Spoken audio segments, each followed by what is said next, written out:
جس کی لاٹھی اس کی بھینس، کیونکہ یہ جمہوریت کے صرف دعوے دار ہیں۔ عملی طور کے اوپر تو یہ بدترین ڈکٹیٹرشپ کا دور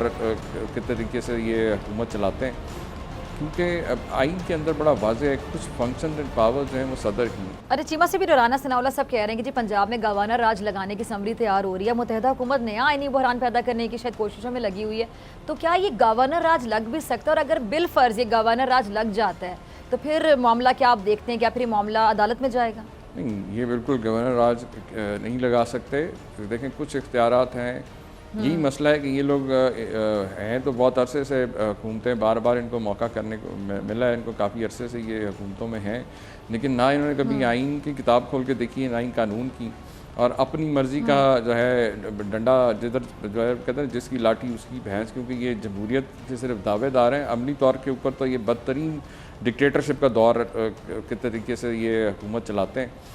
کیونکہ آئین کے اندر بڑا واضح ہے کچھ فنکشن اینڈ پاور جو ہیں وہ صدر کی ہیں، اور اس کے اندر اگر کوئی ایسی کوئی دھواں دھاندلی کرنی زبردستی کرنے کی کوشش کریں گے تو یقیناً کرائسس جو ہے وہ اور مزید جو ہے سنگین ہوگا اور زیادہ جو ہے بدتر ہو جائے گا، کیونکہ کچھ اختیارات جو ہیں وہ بالکل وہ صرف اور صرف جو ہے صدر پاکستان کے ہیں، اور وہ بھی جو ہے حالات اگر ایسے ہوں یہاں پہ، اور جو یہ انہوں نے پہلے بھی کوشش کی، کیونکہ بار بار پہلے بھی چاہتے تھے کہ پنجاب میں خانہ جنگی ہو جائے اور کسی طریقے سے جو ہے یہ سیاسی شہید بن جائیں۔ اب مسئلہ ان لوگوں کا یہ ہے کہ انہوں نے این آر او تو لے لیا ہے، چوری اور نیب کو بھی انہوں نے ٹوتھ لیس کر دیا ہے۔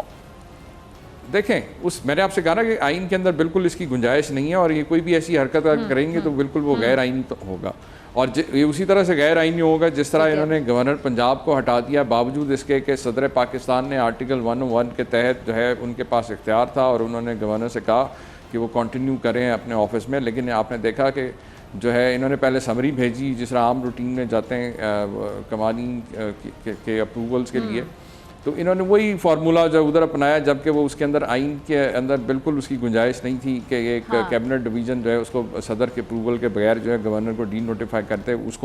اس نوٹیفیکیشن کو بھی میں نے اسلام آباد ہائی کورٹ میں چیلنج کیا ہوا ہے، اور پروسیڈنگز ابھی چل رہی ہیں، انشاءاللہ تعالیٰ امید ہے کہ بہت جلد اس کے اندر بھی جو ہے آئین اور قانون کی بالادستی ہوگی۔